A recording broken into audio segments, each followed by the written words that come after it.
자, 우리가 통계학이 무엇인가에 대한 정의를 내려보도록 하겠습니다. 먼저 통계라고 하는 것은 다양한 경영경제 상황의 이해를 도움을 줄 수 있는 그런 통계량들, 대표적으로 평균과 중앙가, 백분율, 지수 같은 이런 숫자로 표현된 사실을 나타내는 것이 이 통계라고 이야기를 할 수가 있겠습니다. 자, 그러면 학문적으로 통계학이라고 하는 것은 무엇이냐?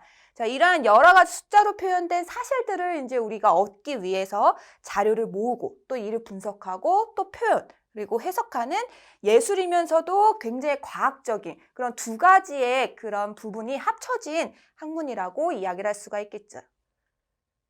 자, 그러면 이런 통계학이라는 학문이 다시 또 어떻게 구분이 되는지도 살펴볼 필요가 있겠습니다. 크게는 통계학은 기술 통계 그리고 추론 통계 두 개의 영역으로 나눠질 수가 있습니다.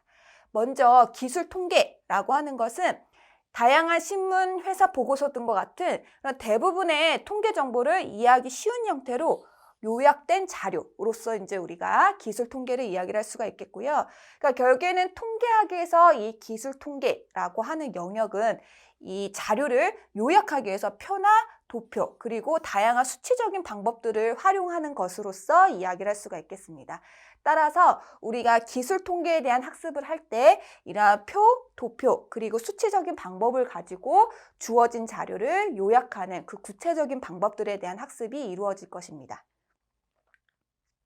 자, 그러면 한 가지 예를 같이 한번 보고 우리가 이 기술 통계라고 하는 것이 어떤 것인지에 대한 이야기를 이어서 해보도록 하겠습니다. 자, 예를 한 가지 보면 한 자동차 수리점의 관리자가 본인이 운영하고 있는 이 수리점에서 시행하는 엔진 조정에 사용된 부품값을 알아보려고 이 수리점에서 엔진 조정 서비스를 받은 50명의 고객의 송장을 조사를 한 거예요. 자, 50명의 고객들이 각각 엔진 조정을 받음에 있어서 지불한 그 비용의 값들이 지금 이렇게 50가지가 주어진 상황인 거죠.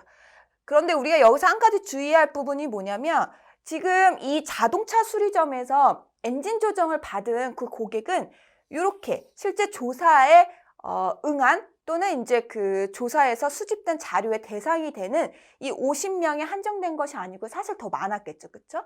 더 많은 이러한 이 고객들 중에서 이제 우리가 일부를 뽑아서 봤더니 이제 50명인 거예요. 그래서 50명에 대한 자료가 지금 이렇게 주어진 상황이죠.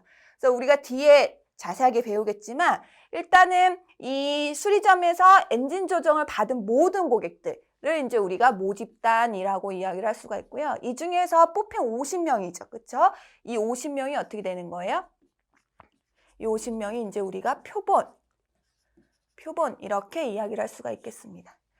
자, 그러면 지금 우리는 기술 통계를 해야 합니다. 그렇기 때문에 이 주어진 자료를 가지고 이제 표로 요약을 할 필요가 있어요.